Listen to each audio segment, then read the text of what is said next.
ධර්මස්වනයට ප්‍රථමයෙන් තිසරණ සහිත පංචශීලයේ සමාදන් වෙන්න නමස්කාරය කියන් තුන්වතාවක්. නමෝ තස්ස භගවතු වරහතෝ සම්මා සම්බුද්දස්ස නමෝ තස්ස භගවතු වරහතෝ සම්මා සම්බුද්දස්ස නමෝ තස්ස භගවතු වරහතෝ සම්මා සම්බුද්දස්ස බුද්ධං සරණං ගච්ඡාමි.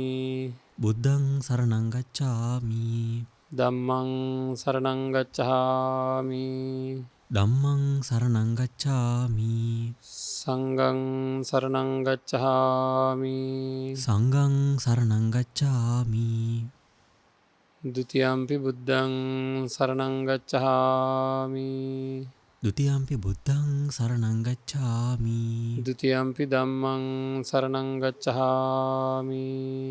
ဒ ුතියම්පි ධම්මං සරණං ගච්ඡාමි ဒ ුතියම්පි සංඝං සරණං ගච්ඡාමි. ဒ ුතියම්පි සංඝං සරණං ගච්ඡාමි තතියම්පි බුද්ධං සරණං ගච්ඡාමි. තතියම්පි බුද්ධං සරණං ගච්ඡාමි තතියම්පි ධම්මං සරණං ගච්ඡාමි. තතියම්පි ධම්මං සරණං ගච්ඡාමි තතියම්පි සංඝං සරණං ගච්ඡාමි. තතියම්පි සංඝං සරණං ගච්ඡාමි සරණාගමනං සම්පුන්නං ආම බන්තේ පානාතිපාතා වේරමණී සික්ඛාපදං සමාදියාමි. පානාතිපාතා වේරමණී සික්ඛාපදං සමාදියාමි අදින්නාදාන වේරමණී සික්ඛාපදං සමාදියාමි.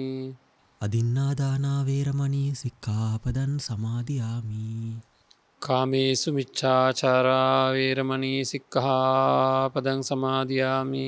කාමේසු මිච්ඡාචාරා වේරමණී සික්ඛාපදං සමාදියාමි මුසාවාදා වේරමණී සික්ඛාපදං සමාදියාමි. මුසාවාදා වේරමණී සික්ඛාපදං සමාදියාමි සුරාමේරය මජ්ජපමා දට්ඨානා වේරමණී සික්ඛාපදං සමාදියාමි. සුරාමේරය මජ්ජපමා දට්ඨානා වේරමණී සික්ඛාපදං සමාදියාමි තිසරණේන සද්දින් පංචශීලං ධම්මං සාදුකං සුරක්ඛිතං කତ୍වා අප්පමාදේන සම්පාදේ තබ්බං.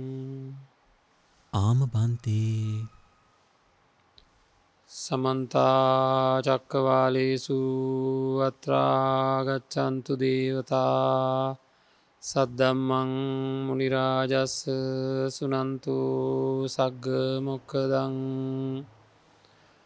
ධම්ම ශ්‍රවණ කාලෝ අයං භදංතා ධම්ම ශ්‍රවණ කාලෝ අයං භදංතා ධම්ම ශ්‍රවණ කාලෝ අයං භදංතා. නමෝ තස්ස භගවතු අරහතෝ සම්මා සම්බුද්දස්ස. නමෝ තස්ස භගවතු අරහතෝ සම්මා සම්බුද්දස්ස. නමෝ තස්ස භගවතු අරහතෝ සම්මා සම්බුද්දස්ස. ගච්ඡන්තෝ ආගච්ඡාමිති පජානාති ඨිතෝ ආඨිතෝමිති පජානාති නිසින්නෝ ආනිසින්නෝමිති පජානාති සයානෝ ආසයානෝමිති පජානාති යතා යතාවා පනස්ස කායෝ පනීහිතෝ හෝති තථා තථානං පජානාති තී.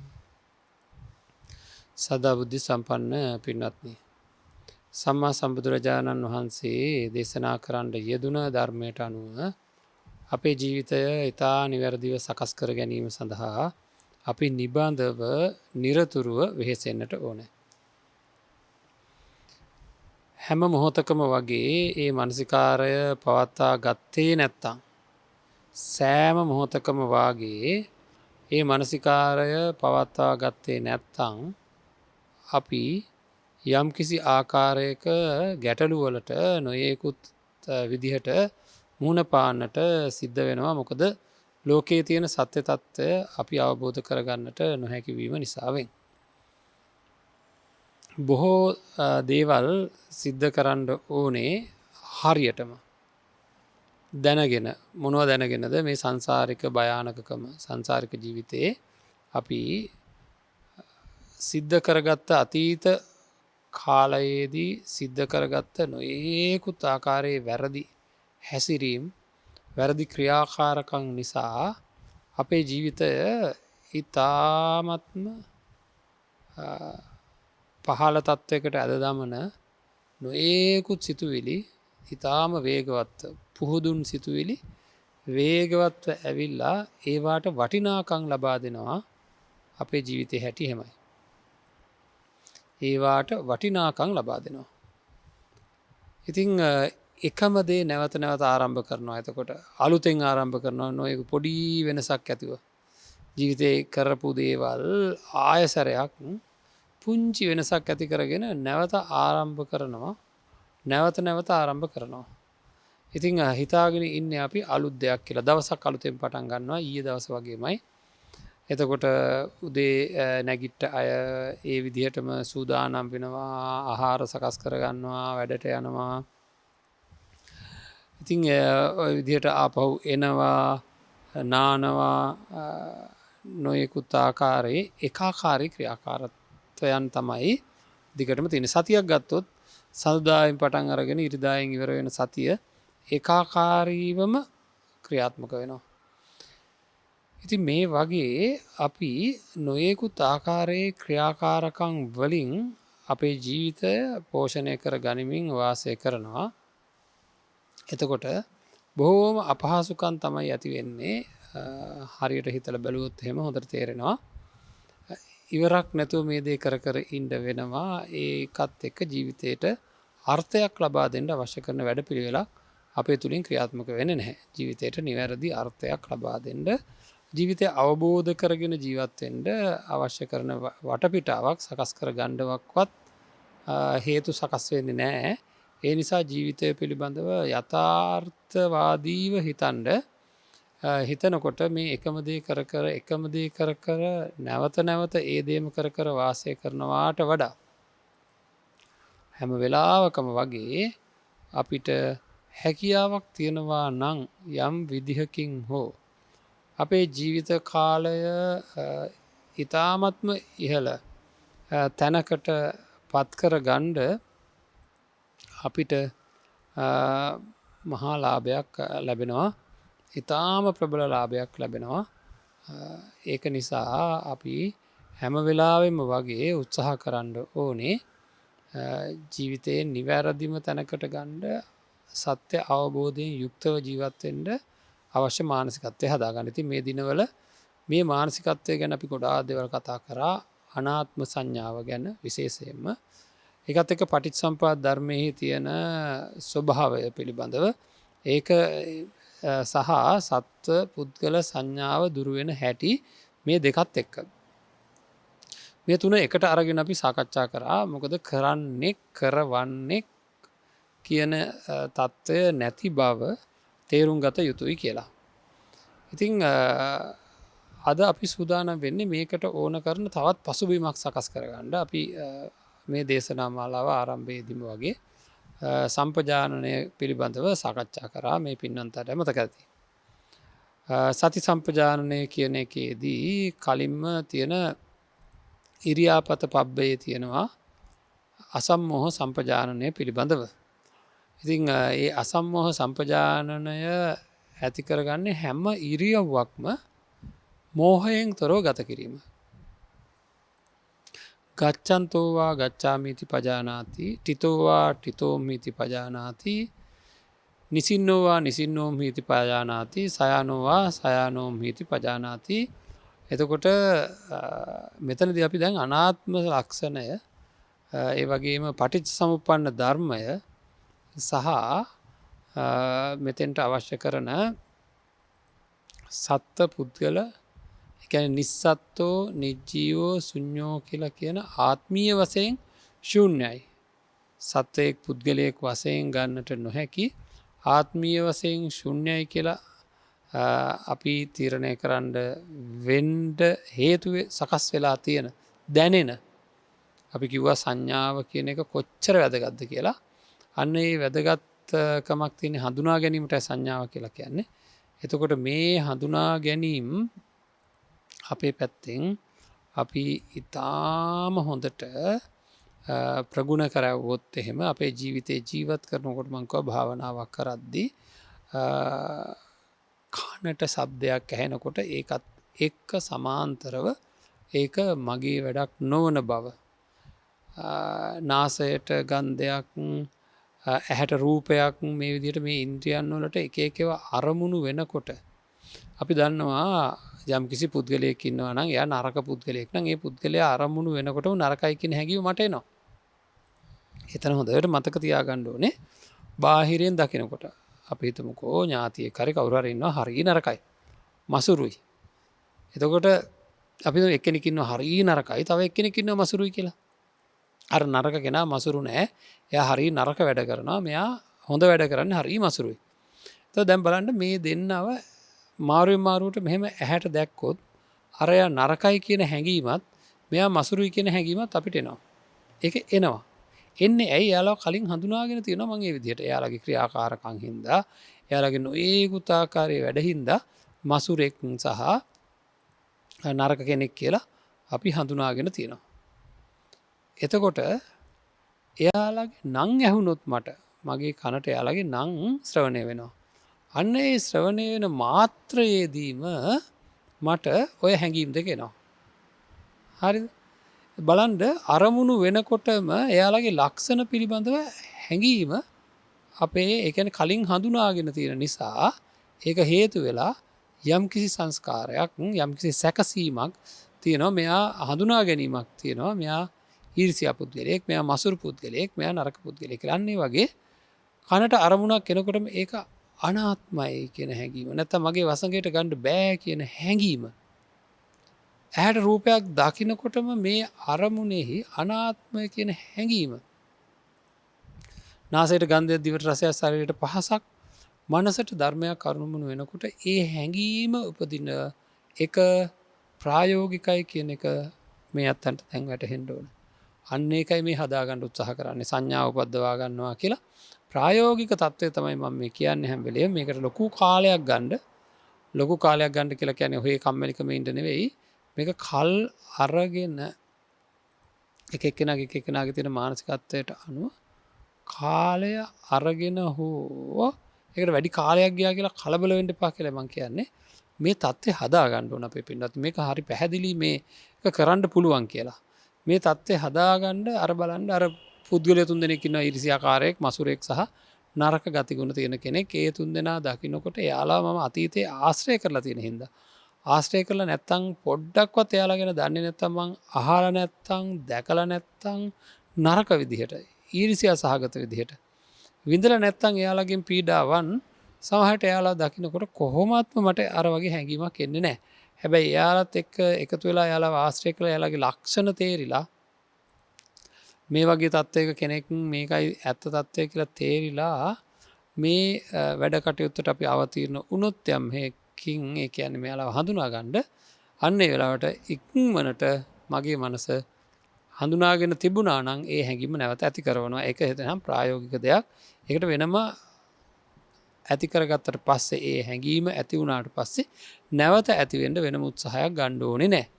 එහෙනම් අභික්ඛන්තේ පටික්ඛන්තේ ආලෝකිතේ විලෝකිතේ සම්මිජ්ජිතේ පසාරිතේ සංඝාටිපත්ත චීරධාරණේ ගතේටිතේ නිසින්නේ සුත්තේ උච්චාර පස්සාව කම්මේ ජාගරිතේ වාසිතේ තුන්හි භාවේ කියලා කියන මේ ඉරියව්වලදී හරිද?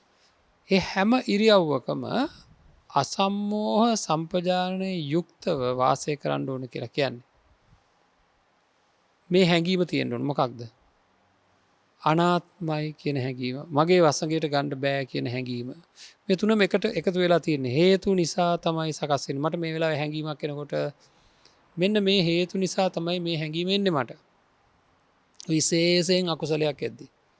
අපි හිතමුකෝ කාට හරි කෙනෙකුට කවුරුන් හෝ කෙරෙහි වැරදි හැඟීමක් ඇවිල්ලා. කාමයේ වර්ධව හැසිරීමට හේතු වෙන්න ඉඩ තියෙන නැත්නම් හේතු වෙලා තියෙන වැරදි හැඟීමක් උපදිනවා.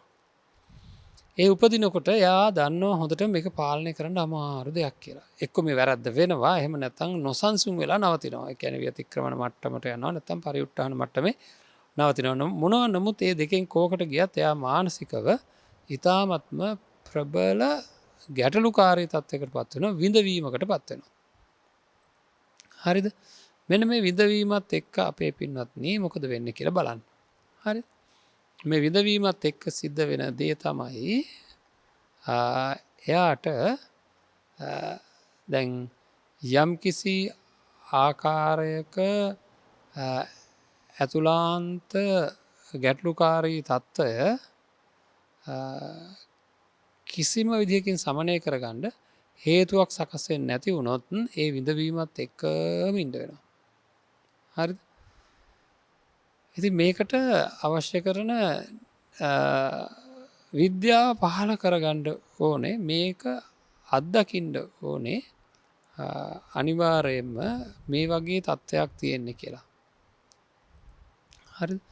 මොන වගේද? මේ කියන ආකාරයට අපේ මානසිකාරය නියමාකාරයට Tamanට අයිතියක් නැතුව සිද්ධ වෙන බව හොඳින් දැනෙන ආකාරයට මේ පටිච්චසමුප්පන්න ස්වභාවය, එතකොට හේතු නිසා සකස් වෙන මේ පටිච්චසමුප්පන්න ගතියත් එක්ක අනාත්ම ලක්ෂණය, ඒ කියන්නේ මගේ වසඟයට ගන්න බෑ මේක අදාළ නැතුවම සිද්ධ වෙන දෙයක් බව, වගේම අපි සාකච්ඡා කරපු ආකාරයට සත්ත්ව පුද්ගල වශයෙන් ගන්න බැරි බව, මේ විඳවීමට හේතු වෙන කාරණාව මම කරගත දෙයක්ුත් නෙවෙයි, වෙන කවුරු හරි කරපු දෙයක්ුත් නෙවෙයි. ඉතින් මේ ටික මේ හැම නිමේෂයකම එන්න ඕන හඳුනා ගැනීමක් වශයෙන් අර එන පීඩාකාරී සිතුවිල්ල එනකොට, විඳවන්න හේතු වෙන සිතුවිල්ල එනකොට ඒක හඳුනා ගන්න ඕනේ මෙන්න මේ ගැටලුව නිසයි මේ එන්නේ කියලා. හරිද? පීඩාකාරී අදහසක් එනකොට ඒක කුමන අවස්ථාවකද අභික්ඛන්තේ පටික්ඛන්තේ ආලෝකිතේ විලෝකිතේ සම්මිජ්ජිතේ පසාරිසේ ආදි වශයෙන් තියෙන කුමන ඉරියව්වක හෝ මේක එනකොට ඒත් එක්කම හඳුනා ගැනීමක් එනවා, දැනෙනවා මට මේක මෙන්න මේ තැනැත්තා නිසා, මේ තැනැත්තා ගැන මම කැමැත්තෙන් සිතුවිලි පහළ කරවුව නිසා ඒවා හේතු වෙලා නැවත නැවත ඒ රූපය දෙස කැමති ආකාරයෙන් බලපු නිසා, හිතෙන් සතුටු වෙච්ච නිසා දැන් දන්නවා හොඳටම මේ මොකක් බවටද පත් වෙලා තියෙන්නේ. මසුරුකම බවට පත් වෙලා, රැක්ම බවට පත් වෙලා. ඒකයි අර විඳවීමක් එන්නේ. අපි මේවා ඉගෙන ගත්තා. ඒ ටික හිතෙන් නැగిලා එන්න ඕනේ හැඟීමක් විදිහට. රැක්ම බවට පත් වුණා කියන කෙන්න ඕනෙත් නෑ, මසුරුකම බවට පත් වුණා කියන කෙන්න ඕනෙත් නෑ. අපි ප්‍රගුණ කරලා තියෙනවා. අතීතයේදී ප්‍රගුණ කරලා තියෙනවා. අපි දන්නවා හොඳටම මොකක්ද මේ තත්ත්වය, මේ කියන්නේ මේ හැම වෙලාවකම වගේ අපේ ජීවිතයේ තණ්හාව උපාදානය බවට පත්වීම සිද්ධ වෙන ආකාරය ගැන අපි ප්‍රගුණ කරන්න කියලා කිව්වා. ඒකෙන්ද හැම වෙලාවකම වගේ අපේ ජීවිතය ගත කරනකොට ඒ වගේ දේවල් දන්න නිසා දැන් මේ වෙලාවේ මේ වගේ රිදවීමක් ආවොත්, Tamanට රිදවීමක් වෙනවා, මම කලින් කිව්වා වගේ කාමයේ වර්ධව හැසිරීමට බර වෙච්ච සිතුවිල්ලක් ඇවිල්ලා රිදවීමක් වෙනකොට මේක මේ රිදවීමට හේතුව තණ්හාව පෝෂණය වෙන්නේ නැති වෙන එක බවත්, මේ සිතුවිල්ල එන්න හේතුව අන්න අර අතීතයේදී කැමැත්තෙන් අභිනන්දනය කරමින් නැවත නැවත මෙනෙහි කරපු නිසා බවත් මේ ප්‍රබල හැඟීම එන්නේ. මේක මම කරෙත් නැත, අන් අය කරවැව්වෙත් නැති බවත්, ඒක හේතු නිසා සිද්ධ වෙච්ච බවත් කියන මේ තත්ත්වයන් නිසා මෙතන සත්ව පුද්ගල වශයෙන් ගන්නට නොහැකි බව, ඒක ක්‍රියාත්මක වෙච්ච දෙයක් තියෙනවා නම් ඊට අනුකූලව මේ ප්‍රතිඵලය ලැබෙන බව අපිට හොඳට දැනෙන්න ඕනේ. අන්න ඒ දැනීම අභික්ඛන්තේ පටික්ඛන්තේ ආලෝකිතේ විලෝකිතේ සම්මිජ්ජිතේ පසාරිතේ ආදි වශයෙන් සෑම ඉරියව්වකදීම මේ දැනීම තියෙන්න ඕනේ. ඒ තියෙන විදිහට අපේ මානසිකාරය සකස් වෙලා තියෙන්න ඕනේ.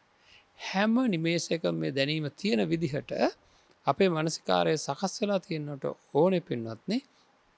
ඒක තමයි පුහුණු කරන්න ඕන දේ.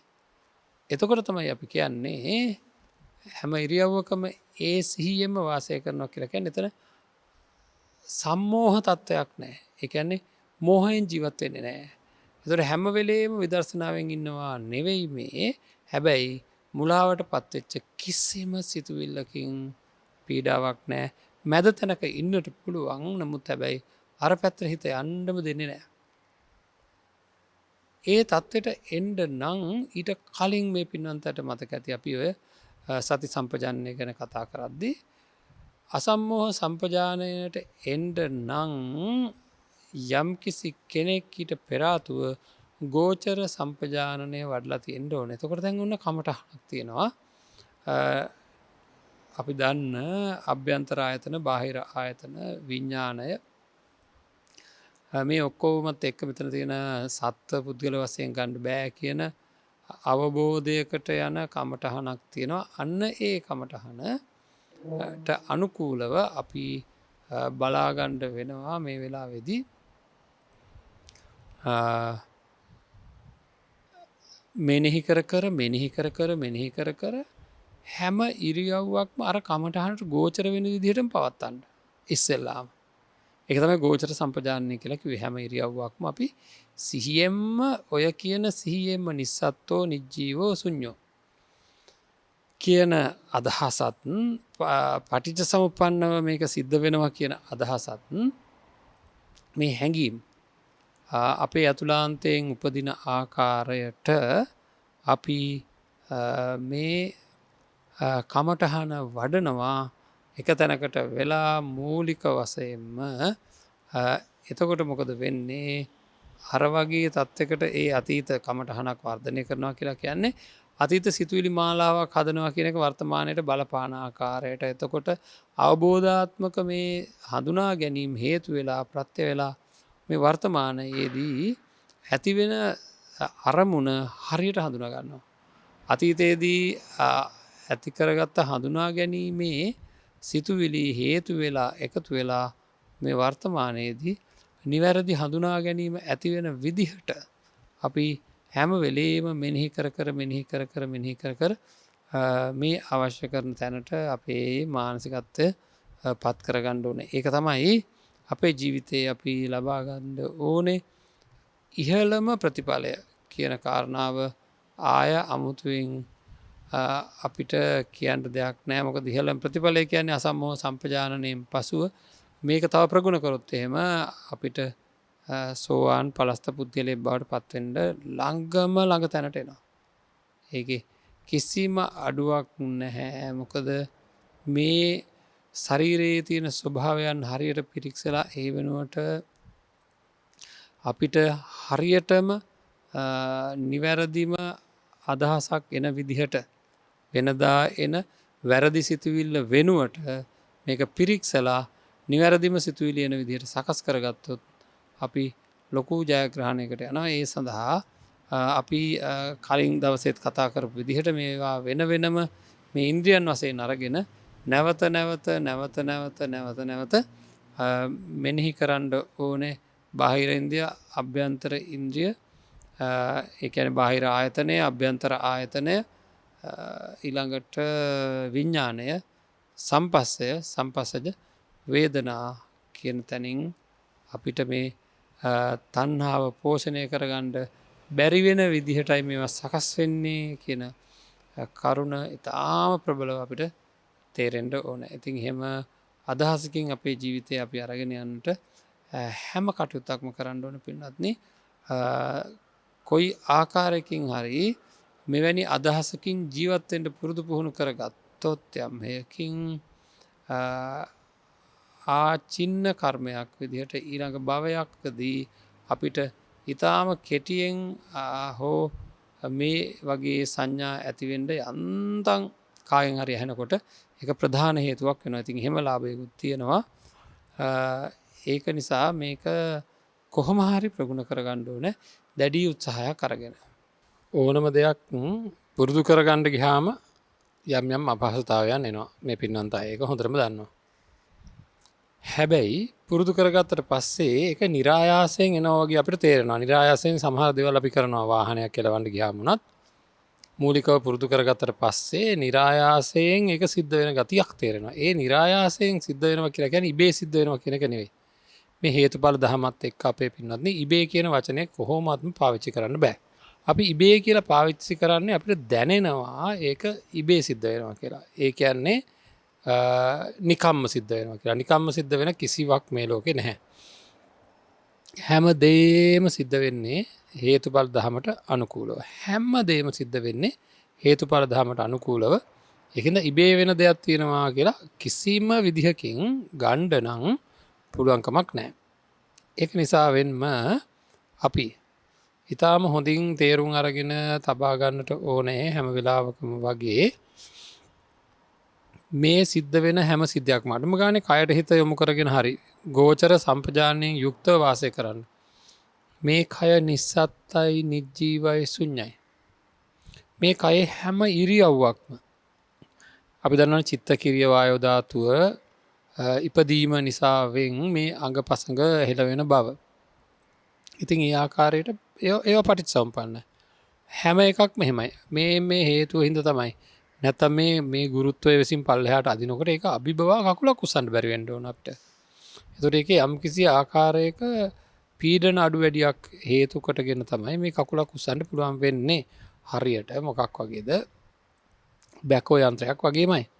බැකෝ යන්ත්‍රයක ද්‍රව පීඩනය අඩු වැඩි වීම හේතු කොටගෙන එක පැත්තකින් අනිත් පැත්තට ඉස්සෙනවා ලොකු දැන් අර පොඩි ද්‍රව බටයකින් ඒකේ පීඩනය එහාට මෙහාට වෙනකොට ලොකු අතක් යකඩ අතක් උස්සන්න පුළුවන්කම තියෙනවා. ඉතින් මෙන්න මේ මූලධර්මයන් භාවිතා කරගෙන තමයි ඒ යන්ත්‍රය හදලා තියෙන්නේ. අන්න ඒ වගේ මේකත් ඒ විදිහට වැඩ කරනවා කියන එක. ඔතනදී හරි පුදුම කාරණාවක් තියෙනවා අපි හොඳට තේරුම් ගන්න. බැකෝ යන්ත්‍රය ගැන අපි ඒක වැඩ කරනකොට දන්නවනම් කෙනෙක් දන්නවනම් මේක ද්‍රව පීඩනය හේතු කොටගෙන කියලා මූලධර්ම දන්නවනම් ඒවා ඉගෙනගෙන තියෙන කෙනෙක් ඉන්නවා. ඉගෙනගෙන නැති කෙනෙකුට මේක ද්‍රව පීඩනය හින්දා අඩු වැඩි වීම වලින් මේක වැඩ කරන්න කියලා දන්නේ නැහැ. දන්නේ නැති කෙනාට ඉතින් ඕක බලාගෙන ඉන්න. ඒක හැබැයි සතෙක් කියලා අදහසක් එන්නේ නැහැ. නමුත් හැබැයි අර විදිහට අදහසක් එන්නේ නැහැ. නමුත් හැබැයි මේක හයිඩ්‍රොලික් පවර්ස් වලින් තමයි වැඩ කරන්නේ කියලා යම් කිසි කෙනෙක් දන්න කෙනෙක් ඉන්නවා නම් හරියට ඒකේ කොයි විදිහටද ඒක වෙන්නේ කියලා ඉගෙන ගත්ත කෙනෙක් ඉන්නවා නම් එයාට මොකද වෙන්නේ? මේක වැඩ කරන හැම වෙලේම අපේ පින්නන්ත අය දන්නවා බැකෝ එකකින් අතකින් පස් කපලා ගන්න හැම වෙලේම මේක ද්‍රව පීඩනයනුයි වැඩ කරන්නේ කියන අදහස තියෙනවද? හරි එහෙම නැහැ. හැබැයි එකම සැරයක්වත් මේක ද්‍රව පීඩනයේ නෙවෙයි වැඩ කරන්නේ කියන අදහස එනවද? ඒක වෙනත් ක්‍රමයකින් අද්භූත ක්‍රමයකින් වැඩ කරනවා කියලා හරි මොකක් හරි වෙන ක්‍රමයකින් වැඩ කරනවා කියන අදහස එක සැරයක්වත් එන්නේ නැහැ දන්නවනම්. හැබැයි හැම වෙලේම මේක වැඩ කරන හැම වෙලේම මේක ද්‍රව පීඩනයෙන්මයි වැඩ කරන්නේ කියන අදහස එන්නෙත් නැහැ. ඒක නැතුව ඉතින් වෙනත් දෙයක දැක ඉන්නවා. අන්න ඒ වගේ තමයි අපේ පින්නන්නේ සම්මෝහය නැහැ. හරිද? මෝහය නැහැ. ඒක හින්දා මේ සෑම ඉරියව්වකදීම හැම වෙලේම මේ අනාත්ම ලක්ෂණය මේක මේ පටිච්ච සමුප්පන්න කියන අදහසින්ම හැම වෙලේම වාසය කරන්නේ. හැබැයි ඒ හැඟීම තියෙන හින්දා ඒ දැනීම තියෙන හින්දා අපේ පින්නන්නේ ඒක නෙවෙයි කියන අදහසක් නම් කොහොමවත්ම එන්නේ නැහැ. අර බැකෝ යන්ත්‍රය ගැන හයිඩ්‍රොලික් වලින් වැඩ කරනවා කියලා දන්න කෙනාට ඒක හයිඩ්‍රොලික් වලින් නෙවෙයි වැඩ කරන්න කියන අදහසක් කවදාකවත් එන්නේ නැහැ. හැම වෙලේමත් අදහසක් එන්නේ නැහැ මේක හයිඩ්‍රොලික්කින් වැඩ කරන්නේ. හැබැයි ඒක දන්නවා අය. අපි කියන්නේ දන්නවා කියලා. මම ඒක දන්නවා මේ බැකෝ යන්ත්‍රය වැඩ කරන්නේ හයිඩ්‍රොලික් ප්‍රෙෂර් එකෙන් කියලා හොඳටම දන්නවා. හරිද? ඒක දන්න කෙනාට හැම වෙලේම ආයම මේකම කියනවා කියපු දෙම ආය කියනවා මේ. මොකද හරීම වැදගත් තැනක් මම මේ ඉස්මතු කරලා දෙන්න යන්නේ. හරි? එතකොට හැම වෙලේම එයාට මේක මේ හයිඩ්‍රොලික් පවර් එකෙන් වැඩ කරන්න කියන අදහස නැහැ. ඉතින් එයා දකිනවා පස් කපනවා දකිනවා. එහෙම අදහස නැහැ. නමුත් හැබැයි ඒකෙන් නෙවෙයි කියන අදහස කවමදාකවත් එන්නේ නැහැ. ඒ වගේමයි මේ මනුස්ස ශරීරය කිසි විදිහකින්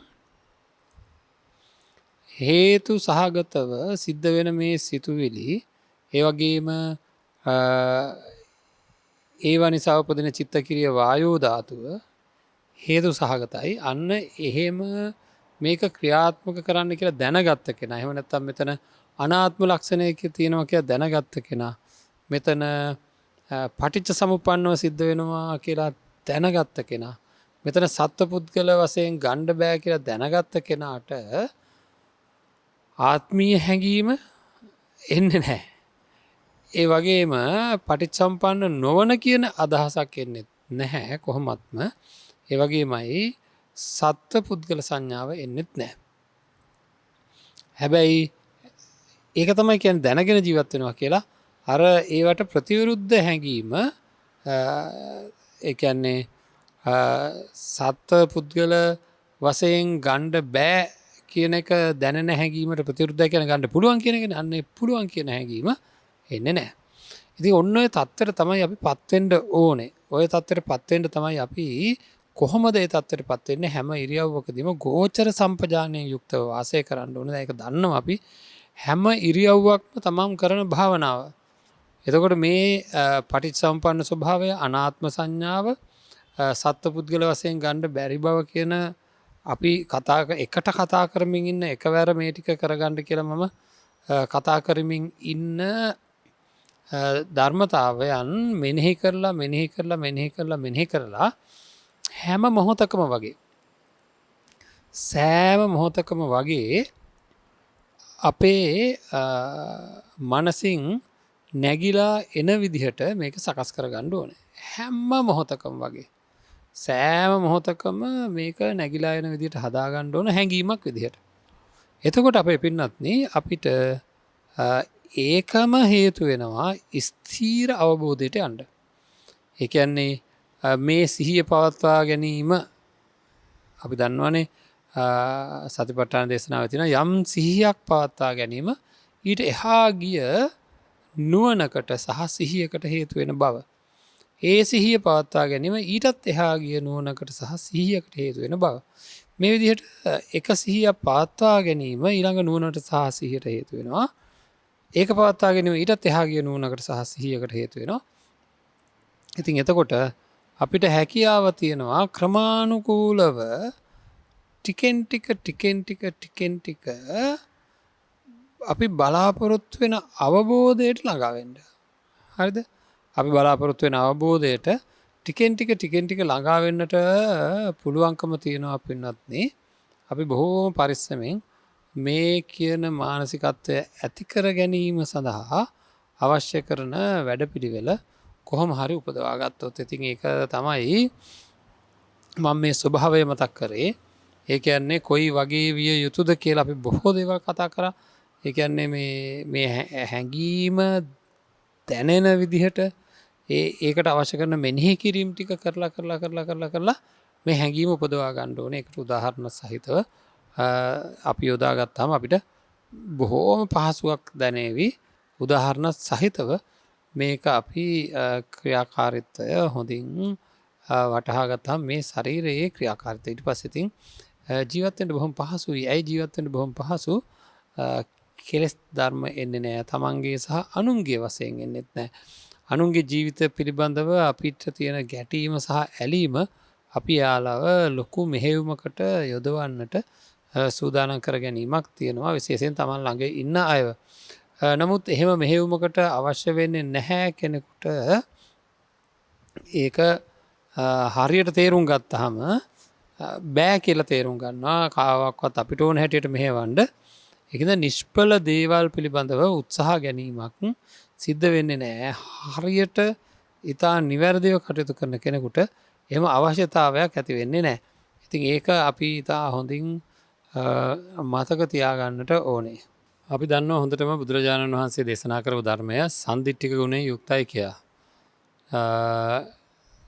ඒ කියන්නේ තම උත්සාහකරොත් පැහැදිලිවම ප්‍රතිඵල තමා විසින්ම දැනගණ්ඩ පුළුවන්කම තියෙනවා.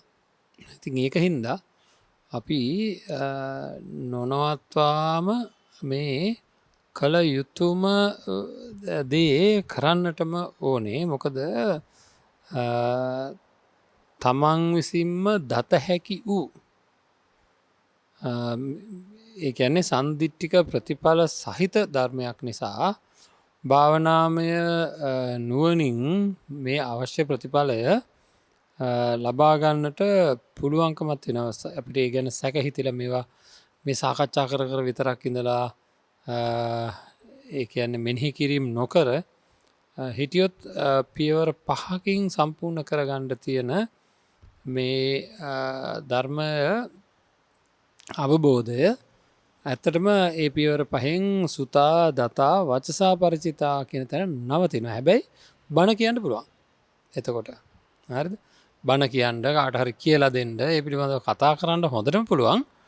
හැබැයි අවබෝධය Tamanට ඇති වෙන්නේ නැහැ. සුතා දතා වචසා පරිචිතා කියන තැන නැවතුනොත් ධර්මය ප්‍රචාරය කරන්නට කටයුතු කරන්න පුළුවන්. Tamanට අවබෝධයට එතනින් එහා යන්නේ නැහැ. ඒක තමන්ගේ අභ්‍යන්තරගත ඇතුලාන්ත අවබෝධය වැඩි කර ගැනීම තමයි අපි කොයි විදිහකින් හරි සිද්ධ කරන්න ඕනේ. ඉතින් අපිට ලැබිලා තියෙන මේ මහා බලගතු කෙලෙස් ධර්මයන් තියෙන මේ ලෝකය, ඒ ලෝකයේ තමයි අපි ඉපදිලා තියෙන්නේ. ඉතින් මේ ලෝකයේ අපි සැරිසරනකොට ඒ ලෝකයේ අපි ඉන්නකොට ඒ ගෙවන ජීවිතයේ පැහැදිලියම අපි ගෙවන ජීවිතයේ මෙවැනි අවබෝධයක් සඳහා භාවිතා කරේ නැත්තං ඇත්තටම විශාල ප්‍රයෝජනයක් ලැබෙන නෑ. මෙවැනි අවබෝධයක් සඳහා භාවිතා කළේ නැත්තං අපිට මේ ජීවිතය ප්‍රයෝජනයක් වෙන්න නැහැ. බොහෝ දෙනෙක් හිතනවා ධර්මය ගැන කතා කිරීම විතරක් ප්‍රමාණවත් කියලා. ජීවිතය අපි තේරුම් ගත්ත සමහර දේවල් නිසා ජීවිතය පිළිබඳව දැනෙන ආකාරය වෙනස් වෙනවා. ජීවිතය පිළිබඳව දැනෙන ආකාරය නිවැරදි වුණහම තමයි අපිට කෙලෙස් ධර්ම අඩුවෙන්ට පටන් ගන්න. ජීවිතය පිළිබඳව දැනෙන ආකාරය වෙනස් වෙන්න ඕන. ජීවිතය පිළිබඳව දැනෙන ආකාරය කියලා මම ආය කියනවා අපේ පින්නන්ත අයට. එහෙම නැත්නම් අපි එකම විදිහට හැමදාම එකම විදිහට ජීවත් වෙවි. ඒක හින්දා එකම දේ කර එකම විදිහට ඉන්නේ නැතුව එකම විදිහේ දින ගෙවිලා යයි, එකම විදිහේ සති ගෙවිලා යයි. මම ආරම්භයේදී මතක් කරා මේ පින්නන්ත අයට එකම විදිහේ දින, සති, මාස ගෙවිලා ගියොත් එහෙම අපිට අන්තිමට අර්ථයක් නැති වෙනවා. කොහොමත් මේ ජීවිතයේ ස්ථිරව තියෙන දෙයක් නෙවෙයි. ලැබිලා තියෙන හැම දෙයක්ම, ලබාගෙන තියෙන හැම දෙයක්ම අතහැරෙනවා. අතහැරලා දාලා යන්න වෙනවා. අතහැරලා දාලා යන්න වෙනවා කියලා කියන්නේ අපි වටහා ගන්න ඕනේ ජීවිතයේ මැරෙනකොට අපිට හම්බෙලා තියෙන කිසිමම දෙයක් නැති වෙනවා. හැබැයි වටිනාකම කියන්නේ අපි හැමදාම මතක් කරන මේ බව අපේ පින්නන්ත අයට වටිනාකම තියෙන දේවල් වගේක් තියෙනවා. ඒ තමයි මේ ජීවිතේ අපි ඇති කරගන්න යම් දෙයක් තියෙනවද කුසල හැඟීමක් විදිහට, ඒ කුසල හැඟීම ඊළඟ ආසන්නම භවයේදීත් සකස් වෙන්න හේතු වෙනවා. මේ වෙලාවේදී ඇති කර ගැනීමේ යම් කිසි ආකාරයක හැඟීමක්, ප්‍රබල හැඟීමක් ඇති කරගත්ත ඒක අනාගතයට හේතු වෙනවා. මේ ජීවිතයේදීම අපි ඒක හොඳටම දන්නවා. ඒ ආකාරයෙන්ම තමයි සංසාරික ජීවිතයේටම මේ බලපෑම තියෙනවා. අපි මොනවාරි හොඳ හැඟීමක් ඇති කරගත්තොත්. ඉතින් මේ ගැන නැවත කියන්න දෙයක්, නැවත හිතන්න දෙයක් නැහැ. අපි ඒක හොඳටම දන්නවා. අපේ ජීවිතේ කොයිතරම්නම් වෙනසකට භාජනය කරගන්න පුළුවන්ද කියලා මේ මානසික තත්ත්වය ඔය විදිහට පරිවර්තනය කරගත්තොත් හැම වෙලෙම බලන්න ඕනේ කය ගැන සිතමින් සිතේ ස්වභාවය ගැන සිතමින් මේ පරිවර්තනය කර ගැනීම කියන එක සිද්ධ කරගන්නම ඕන. එහෙම නැත්තං නිවැරදි පැත්තට මේ පරිවර්තනය හිත්තෙන හැටි නෙවෙයි හිත්තෙන හැටි අපි නිවැරදි ආකාරයට වෙනස් කරගත්තේ නැත්තං හරි පැත්තට පෙරලගත්තේ නැත්තං අපරාධයක් වෙනවා. අපි හැමදාමත් එකමදේ කර කර හිඳීවී අවශ්‍ය තැනට පත් කරගන්න නැතුව මානසිකත්වය. එතකොට නොයකුත් වැරදි සිතුවිලියනවා අපේ පින්වත්නි. එතන තමයි ඊළඟට තියෙන භයානකම කාරණාව. වැරදි සිතුවිලි වලින් අපිව පෝෂණය වුණාම දන්නවා තණ්හා උපාදානේ බවට පත් වුණාම මැරලා යනකොට දාලා යන්න තියෙන දේවල් හින්දා වැරදි කරනවා. තණ්හාව උපාදානය බවට පත් වුණාම මැරිලා යනකොට දාලා යන්න තියෙන දේවල් නිසා වැරදි කරනවා බොහෝමයක්.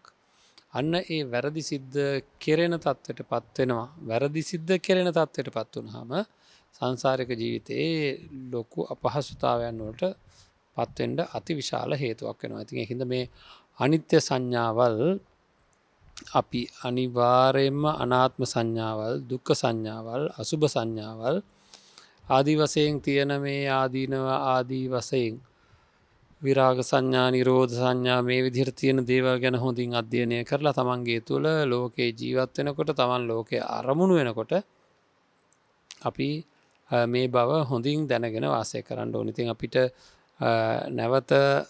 නැවත විස්තර කරන්න දෙයක් නැහැ. මේ කෙරෙන්න ඕන දේ ගැන, අපේ මානසිකත්වය හදාගන්න ඕන ආකාරය ගැන මං හිතන්නේ දැන් අපිට හොඳ අවබෝධයක් තියෙනවා කියලා. අපේ මානසිකත්වය හදාගන්න ඕනි ආකාරය ගැන අපිට හොඳ අවබෝධයක් තියෙනවා කියලා අපි හිතනවා. ඉතින් ඒ අනුව යමින් අපිට පුළුවන්කම තියෙනවා ජීවිතයේ ළඟා කරගත යුතු වටින මානසික තත්ත්වය කියලා කියන ධර්මාවබෝධය තුළින් ඇති කරගන්න යහපත් මානසිකත්වය ඇති කරගන්න පුළුවන්කම තියෙනවා. අපි උපරිම උත්සාහ කරන්නට ඕනේ ජීවිතයේ ඒ කඩයිමට පත්වෙන්න. ඉතින් ඒත් එක්කම මම හිතන්නේ නැවත අපි අනිත්‍ය සංඥාව ගැන කතා කරන්න ඕන. අනිත්‍ය සංඥාව ඇති කරගන්න ආකාරය ගැන ඒ ගැන හෙට දවසේ නැවත කතා කරන්න අපි බලාපොරොත්තු වෙනවා. මොකද වෙන මොකක්වත් නෙවෙයි කාරණාව. අපි දැනගෙන තියාගන්න ඕනේ කොයි විදිහකින් හරි මේ අවශ්‍ය තැනට මානසිකත්වය ගන්න.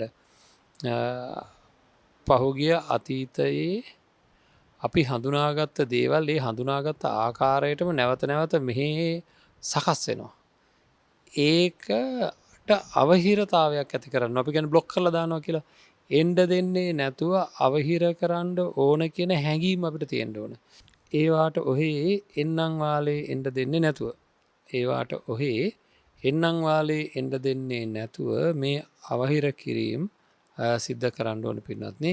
එහෙම කරොත් තමයි අපිට පුළුවන්කම තියෙන්නේ යහපත් සිතුවිලි වලට විතරක් ඉඩ දීලා ජීවිතේ ජය ගන්න වැඩපිළිවෙලට අරන් යන්න. යහපත් සිතුවිලි වලට විතරක් ඉඩ දිය යුතු තියෙනවා.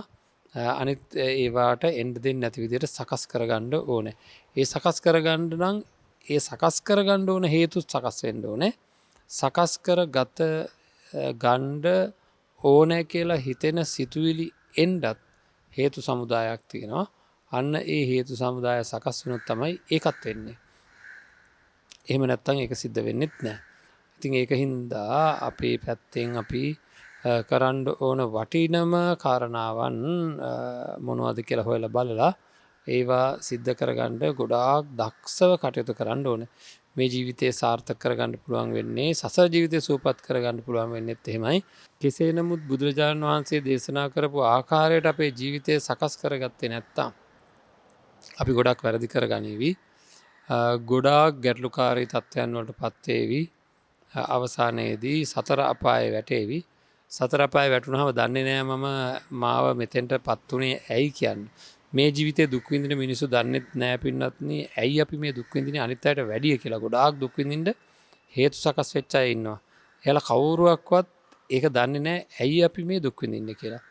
ඉතින් අන්න එහෙම අපිට හැකියාව තියෙන්න ඕනමයි ඒ දේවල් පිළිබඳව දැනගෙන ඒ දේවල් නැවත නැවත සකස් කර ගැනීමේ වැඩපිළිවෙලට යන්ඩ ආය සිද්ධ වෙන්නේ නැති විදිහට නැවත නැවත පුහුණු කර වරදින හැම වෙලාවකම වරදින්නේ නැති වෙන්ඩ කටයුතු සම්පාධනය කරගන්න ඕන. වරදින හැම වෙලාවකම නැවතවාරයක් වරදින්නේ නැතිවෙන්ඩ අවශ්‍ය කරන කටයුතු සම්පාධනය කරගන්න එක තමයි දක්ෂ පුද්ගලයෝ අන්න ඒ විදිහට කටයුතු කරන එකින්ද කොහොම හරි ජීවිතය හරිද කොහොම හරි මේ ජීවිතයේ සකස් කර ගණ්ඩ අවශ්‍ය කරන වැඩ පිළිවෙල අපි අනිවාරයෙන්ම ඇති කර ගණ්ඩ ඕනෑ එහෙම නොවනහොතුන් අපි එක්තරා ආකාරයක වැරදිකාරයෝ බවට පත්වෙනවා ස්වභාව ධර්මයට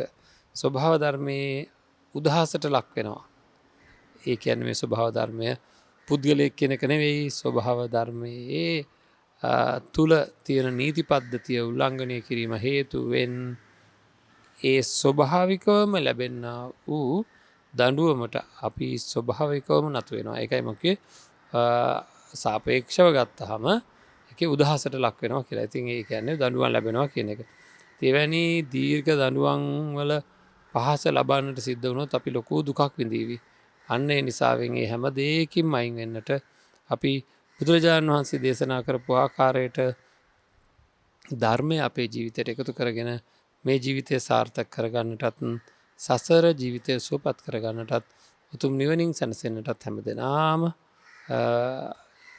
උත්සාහ කරන්නට ඕනේ ඒ සඳහා ශක්තිය ධෛර්ය වීරය අධිෂ්ඨානය වාසනා ප්‍රඥාව ලැබේවා ගන්නාව උත්සාහය ගන්නාව බලය ගන්නාව වීරය යෝධ බලයක් යෝධ වීරයක් යෝධ අධිෂ්ඨානයක් වේවා සැනසේවා නිවේවා කළ ප්‍රාර්ථනා කරන. ආකාසට්ටා චුම්මට්ටා දේවානාගා මහිද්දිකා පුඤ්ඤන්තං අනුමෝදිත්වා චිරංරක්කං තුසාසනං චිරංරක්කං තු දේශනං චිරංරක්කං තුමං පරංති.